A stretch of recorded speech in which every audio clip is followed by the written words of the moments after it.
Stroke has the same concept as acute coronary syndromes because this is just another artery that is affected. This time, a carotid, one or both carotids, or one or more cerebral arteries.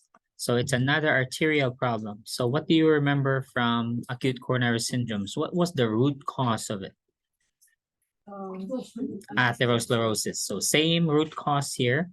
We do have two types of stroke. We have ischemic and hemorrhagic stroke. Each one has slightly different predisposing factors or risk factors. Let's start with ischemic stroke. This is the most common type of stroke. Let's start with the TIA first.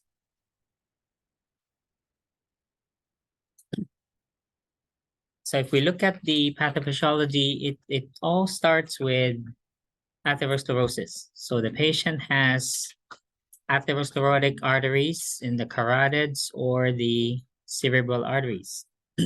So that's why with every stroke patient, there's always a consult for cardiology.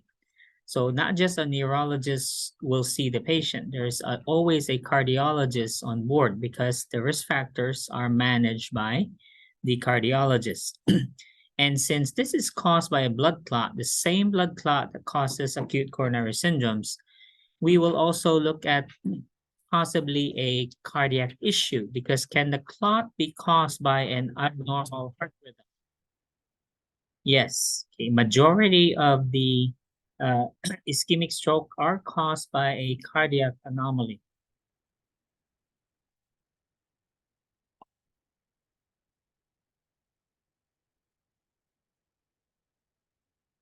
There are two subtypes of ischemic stroke. It's either thrombotic or embolic. What's the difference between a thrombus and an embolus? A thrombus is what? A stationary clot. An embolus, on the other hand, is a traveling clot. So when we say thrombotic clot or thrombotic stroke, where did the clot form? In the brain, either in the carotids or in the cerebral artery, meaning the risk factor definitely is atherosclerosis, right? So we have plaque in the arteries, and then the plaque ruptured, it attracted the clot formed right there where the atherosclerotic rupture happened. Whereas in embolic stroke, where did the clot come from? Somewhere else besides the carotids and the cerebral artery. Now that somewhere else is usually inside the heart chamber. Okay, so majority of cases, that is where the clot came from. So it's either the legs, and in which case, if it's a clot that formed in the legs, what's likely to form first? What will likely the patient have first? Pulmonary embolism or stroke? Which organ will that clot reach first? The pulmonary artery first. So patient will likely have a PE first. So that means when we have a stroke, where does this clot likely come from? The right or the left side of the heart? Right. Likely from the left. Okay, because if it came from the right, it will reach the pulmonary arteries first because the pulmonary arteries are tiny as well. So a clot can get stuck there and then not proceed, not make it back into the brain. It gets stuck in the pulmonary artery. So it's usually in the left side. Although there's a possibility it can also come from the right. So regardless if it's a TIA or thrombotic or embolic stroke, the patient will have similar manifestations because all of them result in an interruption of blood flow to the brain. So what are the manifestations? So numbness or weakness of the face, arm, leg, usually on one side of the body, contralateral to the side of the stroke. So if you have right-sided stroke, that means which side will have the weakness? Left. Okay, so the left side, and then vice versa. If it's left-sided stroke, then it'll be the right side. Okay. What do you notice on the street, because that's where we'll see stroke survivors. The people who you see walking, okay, walking on the street with one side weak, which side is it? Is it the left or the right? What do you notice? People who are walking, okay, who have survived the stroke, who are still walking, but obviously have left side paresis or paralysis. It's the right side. It's always the opposite. What have you noticed? Okay, we'll answer that question a bit later. Other manifestations are confusion, change in mental status. So we've all been taught, if you work in the hospitals, the acronym is BFAST, correct? Used to be FAST, but now they added BE.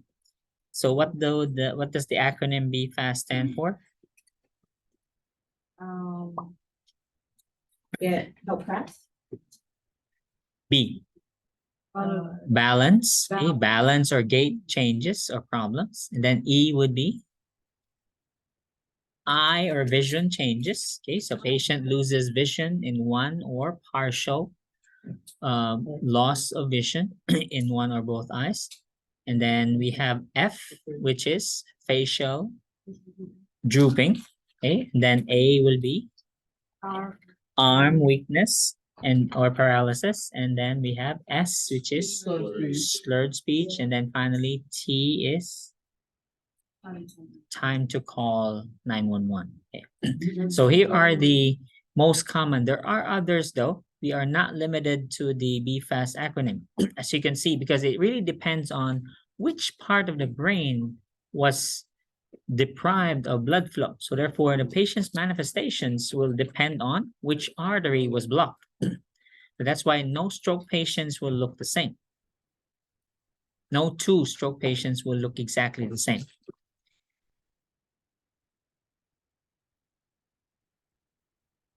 A few terms here, which it may become a test question. I will simply ask you the patient's behavior or manifestations, and then you identify what do you call that? How do you document that finding?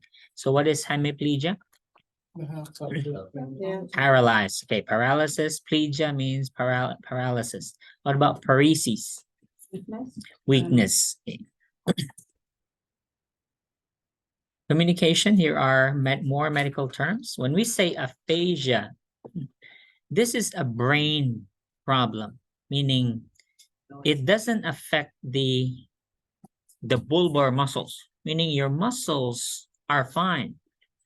It's just the brain cannot process communication, meaning even if there's nothing wrong with your muscles, but there's innervation of the nerves of your face. They can move. You just cannot form verbal communication, meaning your brain can't, because it takes a lot, right? Before I can speak to you right now, that means the brain is functioning, forming the ideas before you can express it verbally.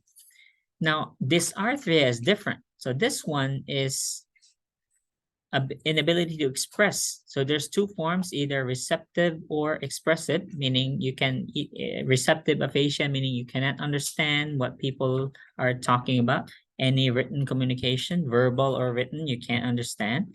Or it's also the expressive. You cannot express yourself verbally or in writing. Dysarthria may occur without aphasia. Dysarthria is now a motor problem. Okay, something's wrong. It's usually nerve supply to it can still occur with stroke, but because of the part of your brain that innervates the cranial nerves responsible for your speech is affected here. So therefore, there's paralysis of the muscles, but doesn't mean you don't understand or can express yourself. So patients may have dysarthria, but can communicate in writing. Does that make sense? Okay, so there's differences here. So we have to be able to distinguish, does the patient have aphasia or dysarthria? Okay, so you can't assume that patients who have slurred speech have aphasia. It may be dysarthria. Apraxia, this is the inability to perform a previously learned action. Now, in order to elicit apraxia, you have to ask the patient to do something. It's a verbal command. Simple as, okay, can you write your name? Or can you sing happy birthday for me? So usually everybody knows that, right? You know your name. You know how to sing happy birthday, depending again on your language. But if given the appropriate instruction, you should be able to do so. But in patients with apraxia, they cannot do that. Perceptual disturbances, this is now with vision. Now, eye changes can be blindness, meaning you're totally blind in both eyes or one eye only, or you can be partially blind in each eye. It can also be only partial blindness of one field of vision. So there's something we call homonymous hemianopsia, which means it can be left or right. If we say left homonymous hemianopsia, that means you're blind in the left half of each eye. So imagine that kind of vision, right? So each eye is blind on the half of the visual field. Why does that occur? It has something to do with how the optic nerves are wired in our brain before it reaches your eyeball. So I don't have the picture right now, but it's not how you and I would have designed it. It's something. There's a weird way where it was wired in the human body, which results in this type of blindness. Meaning, if I can't see on the left side of each eye, what am I actually seeing? Do I have blind spots? Yes, I have blind spots. So my left eye can only see the left side. So therefore, can I see everything when I'm staring straight? No, I have to scan the field. Oh, there are people there. Okay, I thought it was blank because I don't see certain people. So maybe I can see Johnny. I can't see Trinae. I can see Katuna. It'll be like that. Okay, so it'll be the same thing also when I'm looking at a computer screen. I have to move my face left and right to see the entire text. It can also be blurred vision or double vision. Sensory, this has something to do with your tactile. There are two types of agnosia. It's either tactile or auditory. So something you cannot hear or feel. Let's say I give you an orange. You know what it is.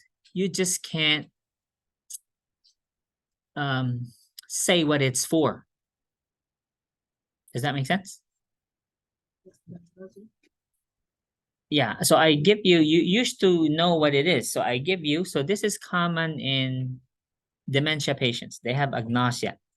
You give them an orange. They used to know what it is. Now they can't recognize it. They don't know what to do with it. So that's why people with advanced dementia die unless they get a feeding tube, because will they eat? No. You give them food, they wouldn't know what to do with that food. Give them a tray, they'll just stare at it. What is that? Oh, that's food. Oh, what do I do with it? Okay, so it's usually in it's common in advanced dementia, but it can also be seen in stroke patients. So this can affect activities of daily living. For instance, do they know how to use a stove? No. So they cook for themselves. So this affects ADLs. Okay, so this will be all taken care of by the occupational therapist. And then there's cognitive impairment, meaning the patient's IQ literally changes. So it usually drops, and then they can't do their job anymore. So here are the explanations, descriptions, and then the interventions for it. So I could go, patient has right or left homonymous hemianopsia, for instance, and then they also have hemiparesis, and then I'll ask you which interventions would apply to this patient. So your answer options will be the third column. Okay, so I'll copy and paste these answers here, and then you choose. Could be a good matrix question, your favorite NGN question. Question. Yeah. Can we go over one of the questions in class? Because I'm not sure if I really know how to answer this question. Sure. Yeah, I don't know. Can we pick two questions? I mean, two answers for one Yeah. question? No, that unless I specify on the instruction. Okay. The NCLEX question will specify whether there are multiple or not. But can it be like, can it be an indication and it doesn't matter? No. Well, can we- Unless I specify it again. So for verbal deficits, so this is how you communicate with patients who have aphasia. Most stroke patients will have both. We call that mixed or global. Global aphasia or mixed aphasia mean the same thing. So expressive or receptive may occur independently of each other. And these are your techniques of communication. So here's global or mixed. They can have, Deficits. yeah, the entire table. Sorry. So for emotional deficits, this can vary with, again, which part of the brain is affected. And the key here is the patient cannot control these emotions. So you see, it's the first thing that's mentioned in the bullet. Patient has no control over these mixed emotions. Patient could be playing a card game and then all of a sudden burst into laughter followed by crying and anger. And they have no control over these emotions. So what would be your intervention? Usually, what do we do with psychosocial behavior? What is your number one intervention? Tell me more, right? Can you do that here? No. No, because the patient, can they tell you more? No. They have no control over these emotions, so they don't understand why they're behaving this way. So when you ask them, can you want to talk about it? You probably get a smack, okay? Because I don't know why I'm doing this, okay? And because it sounds like an insult if you say it that way. So here's the interventions instead. Support the patient, meaning if it's embarrassing the patient during the episode, then what would be the best thing? Okay, how do you provide a safe environment? No, by safe meaning safe emotionally and psychologically. So what do? Remove them, right? Yeah, remove them from the environment. Say something that, okay, let's go there, right? So that's at least they're not embarrassed or it doesn't upset the rest of the people in the group, because these people during rehab are always placed in a social group, yeah, along with other stroke patients. So this is what I mean earlier by, I'm not testing this. First of all, you don't have to memorize. Table 62-3. So what do you think people who are still walking, some of them still work, right? After a stroke. Yeah, I know a few people from the hospital that still work. Yeah, they had a stroke. One still runs a store. He's a good friend. I'm a loyal customer. They're still out. So which side do you think is the paralysis? The ones that you see, because of course you'll see everybody in long-term care. Why is that? The right side of the brain is being affected. No, I mean, what is required for you to be up and about? Which side of the brain enables you to do that? The left side of the brain. Okay, read again. The right side, It's right there. because if the left side is paralyzed, it's to the left side. That's the right side. The right side, You have left side paralysis. if you have the left side first. Because if you have left side stroke, that means the right side is paralyzed, right? Yeah. Look at the intellectual ability. Where is that? There is It's on the left side. So therefore, if you have left side stroke, can you do a job or No. function, go to the bank, go shopping? No more. So that's why you'll see right side hemisphere patients, right side stroke patients, are they up and about? Usually they're in long-term care or at home because they cannot function anymore. Okay, very little, if any, function. Not saying they can't go out, but not likely.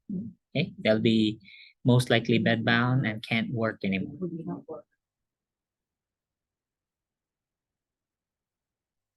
Okay, let's look at, this is the equivalent of angina pectoris. So it's not technically a stroke. No brain cells were lost here.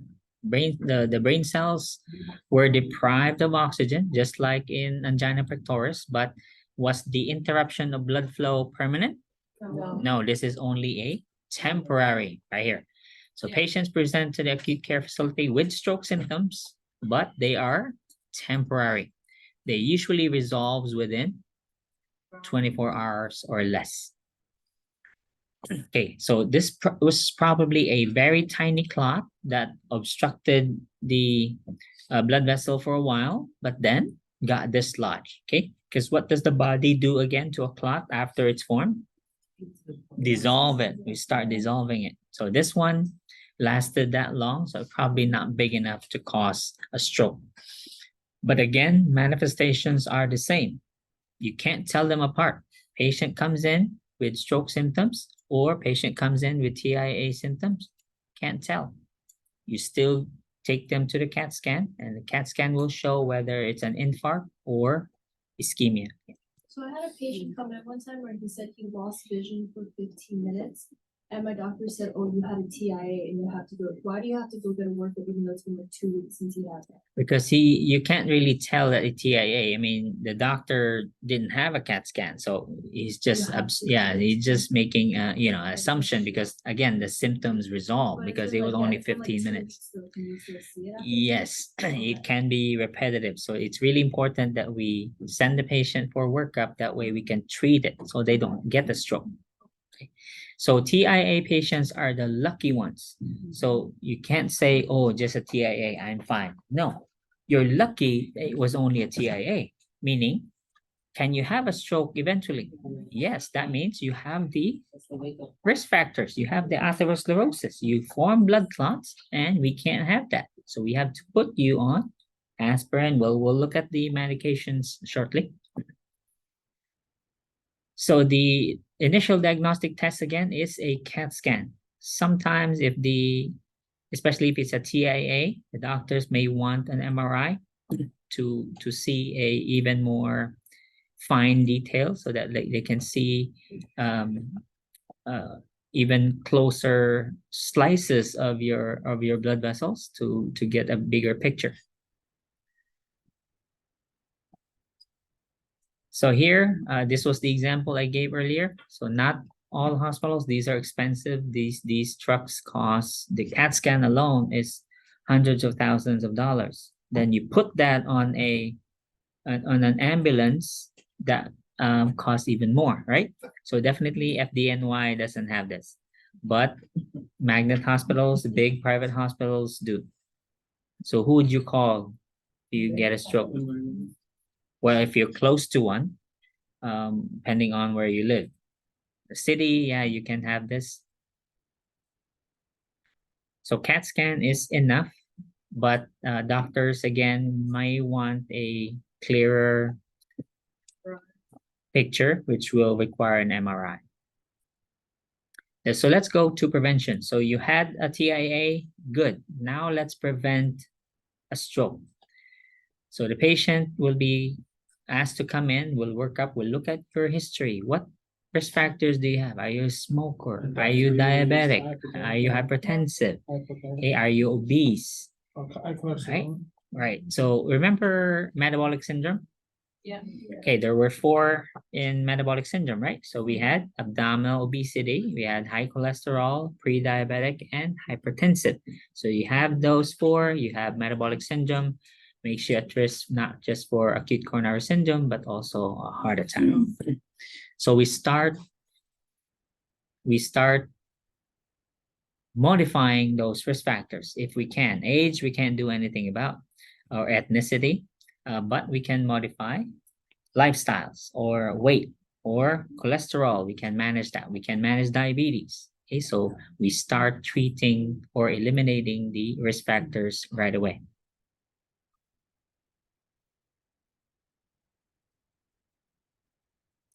So here is your list, chart 62-1. So AFib is the most common cause of what type of stroke? Thrombotic or embolic? This would be embolic stroke. So AFib, aflutter, can cause clots to form in the heart chambers, and then there you go, you get a stroke.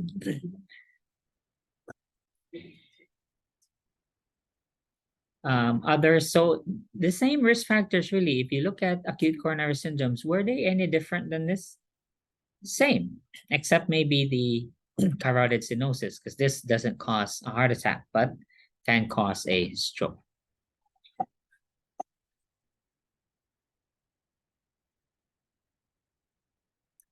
Once you have a TIA and we identify your risk factors, you will be placed on usually dual antiplatelet therapy.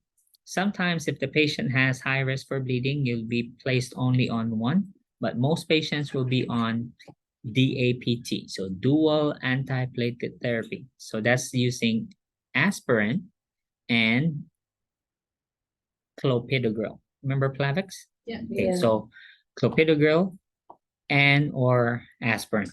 If the patient has AFib, depends. If the AFib is caused by, remember last semester? Yeah. What are two different types of AFib? Can AFib be caused by a valve problem? Okay, so if it's caused by a valve problem, what anticoagulants can't you use? These.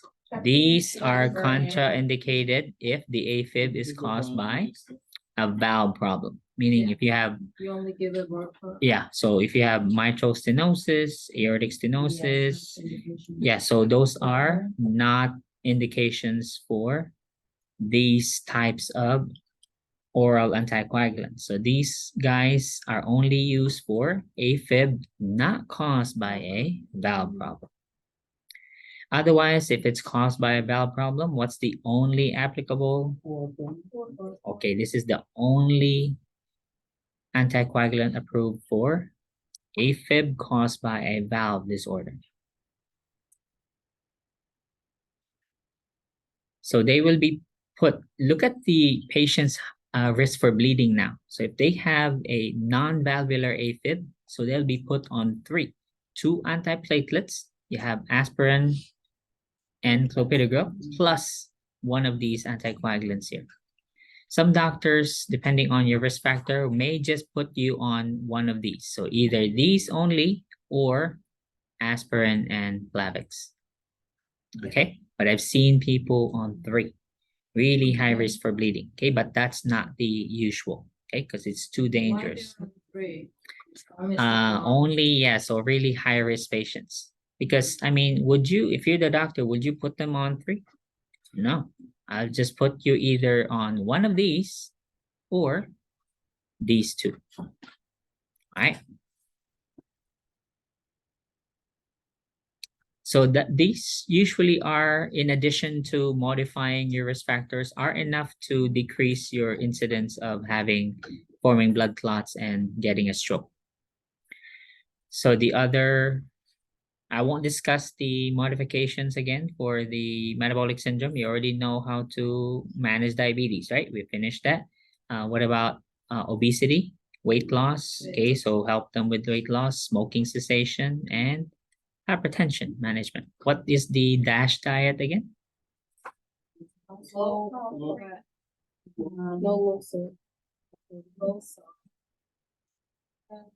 That's it. So I just eat anything with no salt? Okay. Yeah, no dairy, right?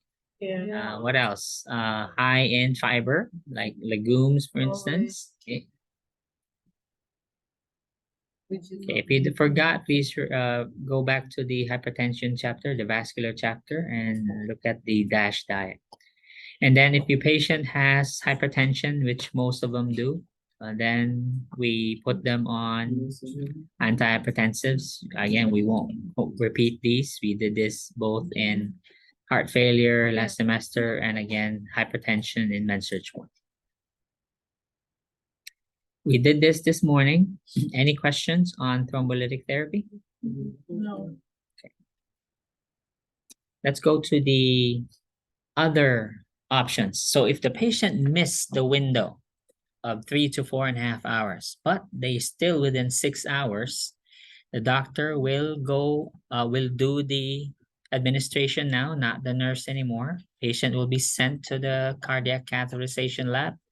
And with using a catheter, it will deliver the alteplase straight into the artery. So they'll visualize first the clot. Where is the clot? Using fluoroscopy. And then once they see it, then they'll inject the alteplase through the catheter into the clot, and they'll watch it dissolve.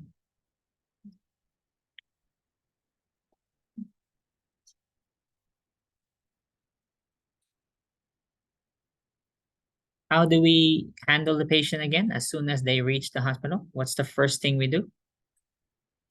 CAT scan. Okay, so CT scan, prompt diagnosis is important so that we can, so the sooner we get this done, then the sooner we restore blood flow to the brain, and then the less brain cells we lose. Who knows? Those brain cells that you lose are the ones that have information on NCLEX, and you won't pass the NCLEX anymore. Okay, so we'll just lose the others, but not the, okay, we're trying to save the NCLEX brain cells. Okay.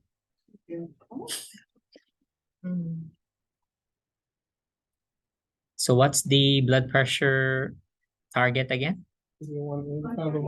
Less than 185, less than 110. Used to be 180 over 105. They changed it in the American Stroke Association. I didn't understand it myself either, because especially in practice, wherein that was usually our threshold, 180, 105. And then all of a sudden we have these new neurologists wherein we call them, hey, my patient's blood pressure is 180 over 105. And then they say, okay, good. Just call me when it gets any higher. You're not comfortable. What's wrong with these people? And then when I started teaching, okay, so they changed it. So the American Stroke Association changed the recommendations.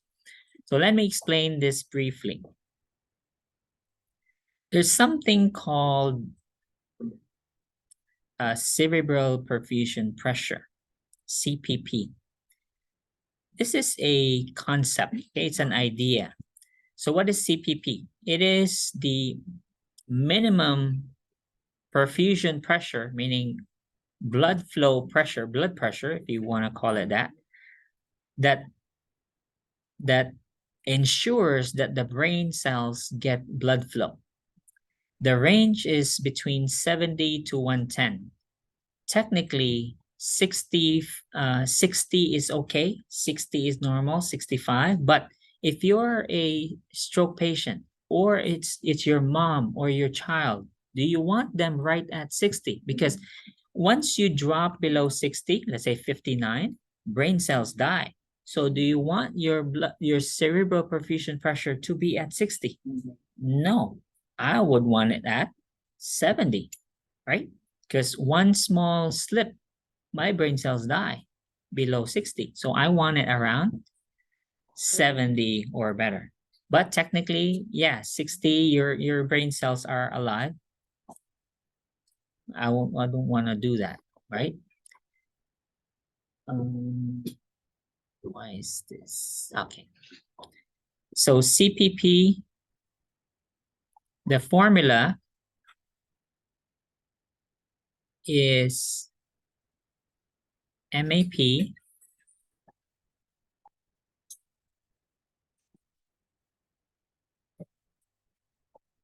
minus ICP.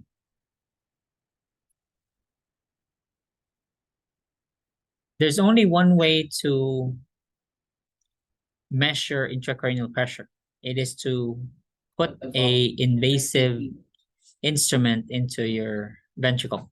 So the most commonly used instrument is the intraventricular catheter. So literally they'll drill a hole into your skull, put in this catheter, and then attach it to a transducer, a pressure monitor. MAP, what's the formula for MAP?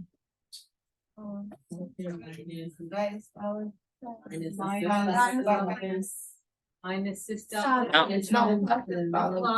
divided by. Divided by 3. Okay, so 2 times your diastolic blood pressure plus the systolic blood pressure divided by 3. So let's say if my blood pressure is 90/60, or let's say 100/70, is that good? Not that. 100/70, is that good? No. That's perfect. That's normal blood pressure. Okay, that's how I wish my blood pressure was like that. So 100/70, but then your intracranial pressure, which is between 10 to 15, or some books say 0 to 15, is now 20. My ICP is 20. My blood pressure again is 100/70. So what's the MAP? 100/70. 70 divided by 9. No, because it's 140 plus 100. So that's 240 divided by 3 is 74. No, it's 100/70, right? Yeah, so that's 140 plus 100 divided by 3. Oh, 80, sorry. So 80 minus 20, what is it now? 60. So you see the relationship between blood pressure and ICP? So therefore, what do you want your patient's blood pressure to be when the patient has stroke? Normal or high? High. Because let's change this now. If my blood pressure is now 140/90, what is my, and the ICP, let's keep it at 20. What is my CPP now?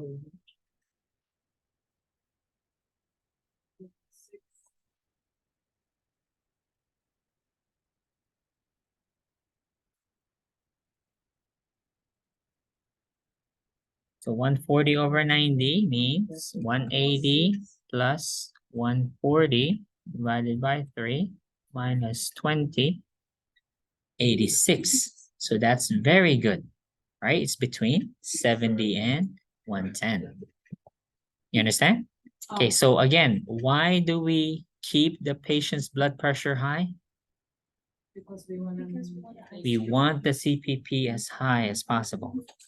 So the higher, the better. You understand? Okay. Of course, we don't want the blood pressure. In this case, it's now 185/110, right? We don't want it there because that's way too high now. Because the patient may not stay as an ischemic stroke now. It may become hemorrhagic stroke.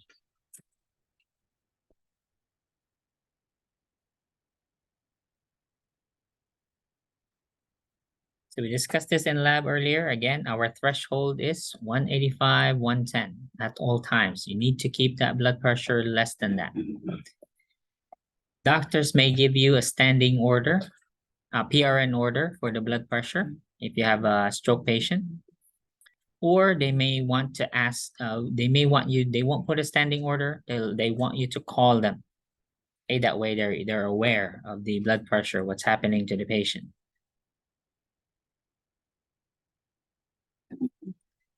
We discussed the dose, how to do it. We mentioned the side effects, which is bleeding, okay, external or internal bleeding. Now let's look at the patients who missed the window.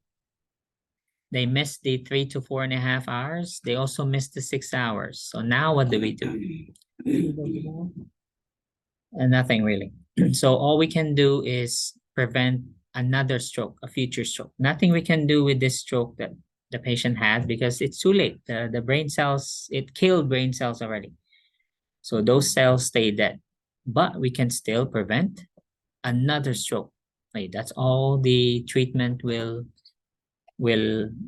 do now. So we start with, if it's during the acute period, we will start with heparin.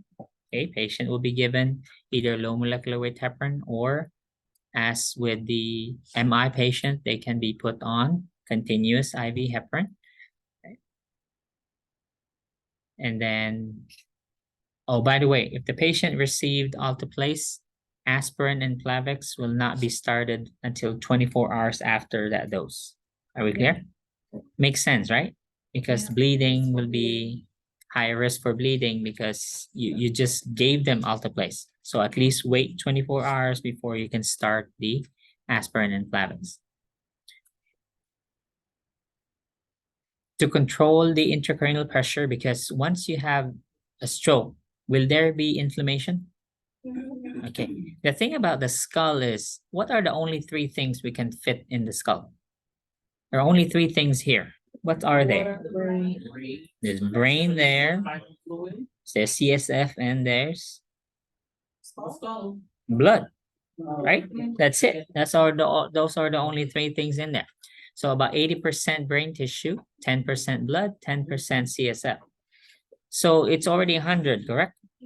So if I add any swelling there, because it occurs when you get a stroke. So some cells die. So of course, swelling and edema will form around the dead tissue. Is there room for that inflammation, that swelling? No. Because can you put, let's say it's a cup. You have a cup of water. You filled it to the brim. One more drop, it will spill, correct? What spilled? Is it that drop that you added? Or some other parts of the water? Something else. It wasn't what you added. So therefore, if you compare it to the skull, what's the only opening in a grown-ass person's skull? What's the only opening left there? Where is the only opening in your skull? No, you say in between. There is none. Opening. Where's the only opening? There's nothing. Yeah, there's only one hole. Where is that hole? In the skull. The skull. Where the spinal cord exits. That's the only opening. So therefore, what is closest to the opening? No, it's already out. Spinal cord is already coming out. You can't displace it. The brain stem. So therefore, if you notice today, what did we talk about after we demoed the alteplase? What did we practice? You know, you all participated. Okay, so that because what's the first manifestations when you have increased intracranial pressure? A change, usually a decrease in the level of consciousness. Okay, so that's why we need to master GCS, Glasgow Coma Scale. By the way, you can't bring that to the test. You can't bring that to the NCLEX either. You have to memorize the Glasgow Coma Scale. Give it to you. They're not gonna give you anything. They give you a marker and a whiteboard. That's it. That's it? Yeah. So we have limited interventions to drop ICP. One is the positioning. We put the patient no higher than 30 to 45 degrees, head of the bed. Drug-wise, we can give either a diuretic, not just any diuretic, but specifically an osmotic diuretic, which is mannitol. Or you can also use hypertonic saline, works the same way. So this is the NIH choke scale, which I'm not testing because this table is only the score. This doesn't even tell you how to do it. You understand? Okay, so it's complicated. Again, it's a 2-hour online certification. If you have time to kill, do it online. Okay, you can put it in your resume. Okay, that you have NIH choke scale anywhere. You can get their certification. Although the legit ones that give you the CEU certificate is only on CINAHL or maybe Red Cross or American Heart Association should also give it to you. Okay. Yeah, American Heart Association also gives you the certificate. So here are our interventions. Drugs again is osmotic diuretic or hypertonic saline. Hypertonic saline is 3% NaCl. Then oxygen, and then the positioning. Here's oxygen. You give as much oxygen. We need to keep the oxygen saturation at 95% or better, or even better, ABG should show a PaO2 of 80 to 100 millimeters of mercury. Why? What happens when your brainstem is injured or pushed or herniated? Oh, respiratory. Because the brainstem controls blood pressure, heart rate, and respiratory rate. So therefore, if it's injured or if the pressure is pushing it out of the skull, it will depress not only your level of consciousness, but your respiratory rate. Then what happens to your oxygen level? What happens to your CO2 level? What happens to the vessels when your blood CO2 level is high? What happens to the blood vessels? Will they constrict or dilate? Don't they like dilate? They dilate. So therefore, further dilation does what to the blood volume? CO2, it increases. Happens to the blood volume when you have cerebral vasodilation. It increases. What happens to ICP? It increases. Increases further, and it becomes a cycle now. So therefore, what do you do with the oxygen? Always 95%. Okay, so give them. So that's why we said earlier, what happens if the patient's Glasgow Coma Scale score is 8 or less? Intubate the patient because they won't be breathing correctly. They won't be breathing normally, and that will have consequences on ICP. Then that will further drop your GCS score and then causes more inflammation, swelling as more cells die, and then further increasing ICP, then the more the CPP drops. We already mentioned head of the bed 30 degrees. Some books will say 45, but in the rare case NCLEX ask you to choose between 30 and 45, which one will you choose? 30. If it's hemorrhagic stroke, a patient may have to get a hemicraniectomy. What is it? You've seen people wherein they, correct, so they release pressure by, They get like a partial craniotomy. yeah, so they'll get the skull out, allowing, then they'll stitch the scalp back, so allowing your brain to swell, Well, okay, relieving the pressure. What do they do with the skull?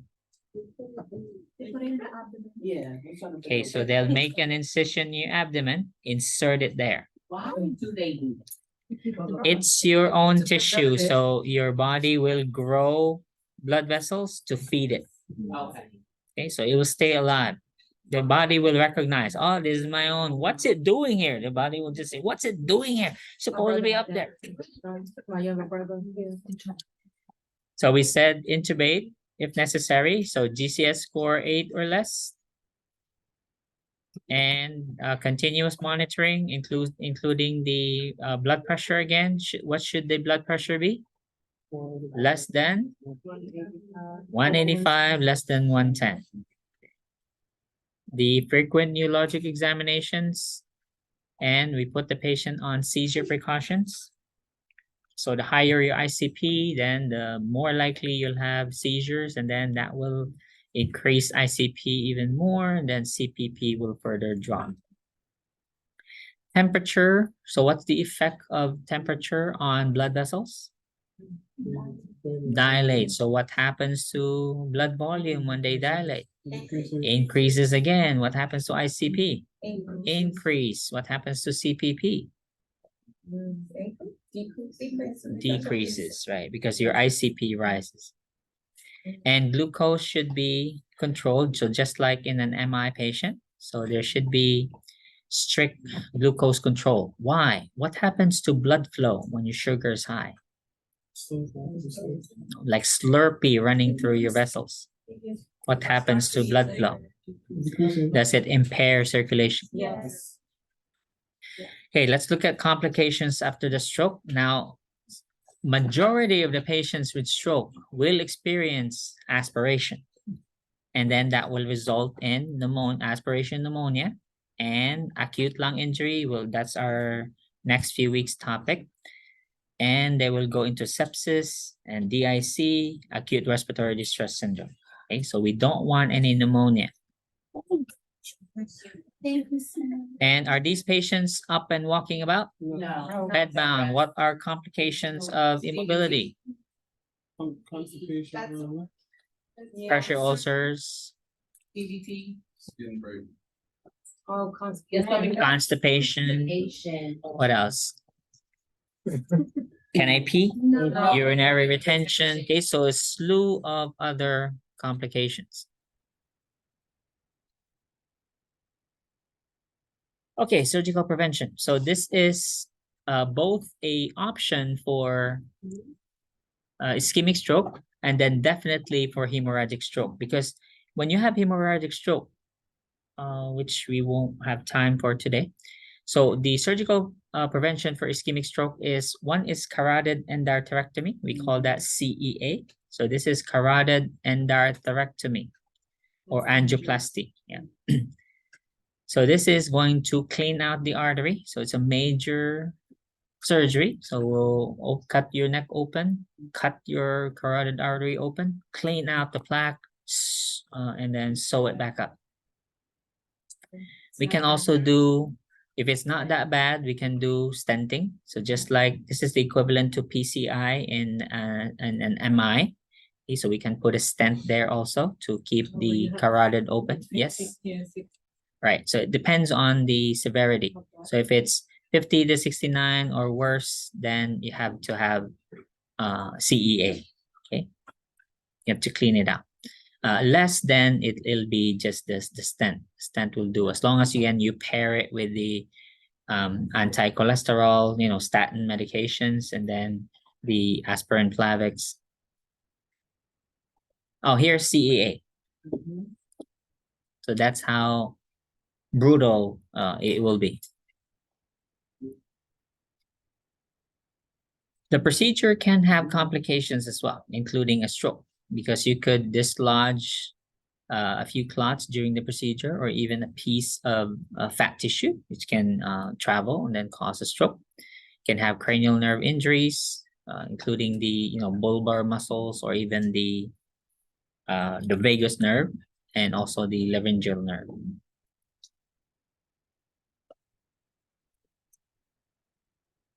Okay, let's look at complications after CEA, in addition to what we just mentioned. So here are a few. Difficulty swallowing, hoarseness. So these are all indicating cranial nerve damage, not to mention because it's a neck incision, so the swelling can cause airway obstruction. And then there's bleeding, and of course the stroke. Here is the list. It's not that bad. I mean, we have the hematoma, hypertension, hypotension. Okay, I'll give you a break. So we'll skip table 62-5.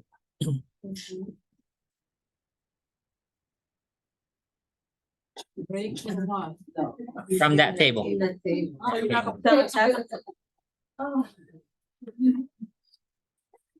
Oh, you giving us a break for like go get a snacky snack? No. Right from reading that table, that was it. That was it. Oh, I love you for that. Continue. So after the acute episode, patient made it, patient survived the stroke, then here comes the long-term recovery. So patient will be referred to inpatient or outpatient rehab. So a lot of people will need to get paid. So in addition to the nursing home, the rehab facility, so we have the physical therapists, speech therapists, the occupational therapists. Everybody has to get paid.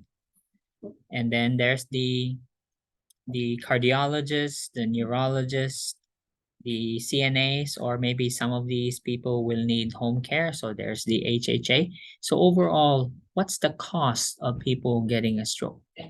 Millions of dollars. And we have millions of people who get a stroke. Okay, so this will drain a lot on not just private insurance, but Medicare, Medicaid. So you wonder why there's not enough, it's projected to run out, right? In less than 10 years, because these are what's draining it. Okay, the cost of caring for chronic illnesses, so stroke and heart attacks and diabetes and COPD top the list. So these people require, because our medications are so effective now, these people will live very long. And so the longer you live, then the more expenses this will incur. I really have no questions on the positions. Just keep in mind that we don't feed the patient unless every stroke patient, acute stroke patient must remain NPO until the speech language therapist comes in and gives you a diet. Okay.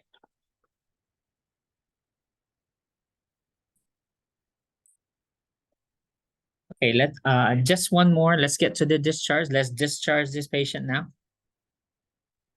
What medications do you think will be, and this was already mentioned earlier in the table, but you have a bigger chart here, so this is better to use. So I can copy and paste more things here.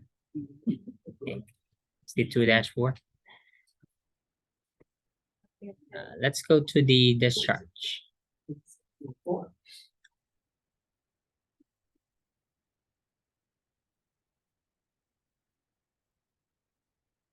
It's not written here, so just write these down. Okay, so there are 8 stroke core measures.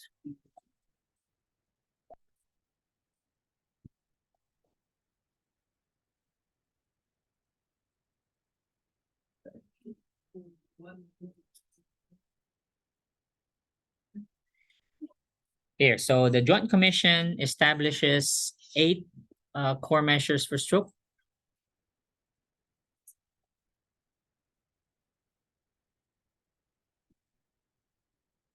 Here they are. Number 1, VTE prophylaxis. Number 2, they should be discharged on antithrombic therapy. What is this? What are these drugs? Antithrombic. It's spot. Aspirin. What The other one. Which are aspirin and clopidogrel. Okay, so again, DVT prophylaxis. Obviously, this is during hospital stay, and then only AFib and aflutter are put on anticoagulants. Are we clear? Yeah.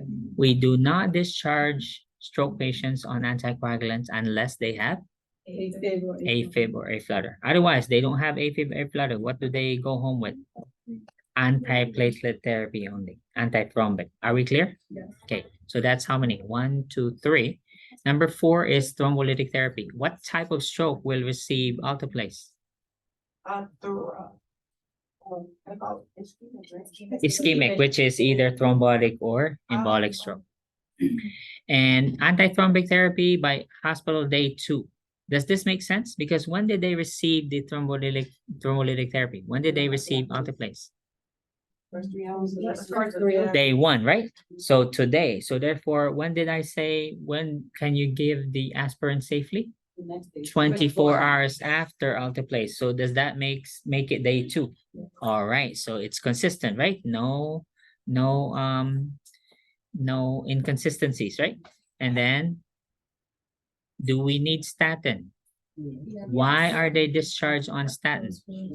Atherosclerosis was the root of all these problems. And then finally, oh no, this is still 6, right? 1, 2, 3, 4, 5, 6, 7 is stroke education. Because are they immune from a stroke after getting one? And they say, oh, I already got one. Is it like circumcision? I already got one.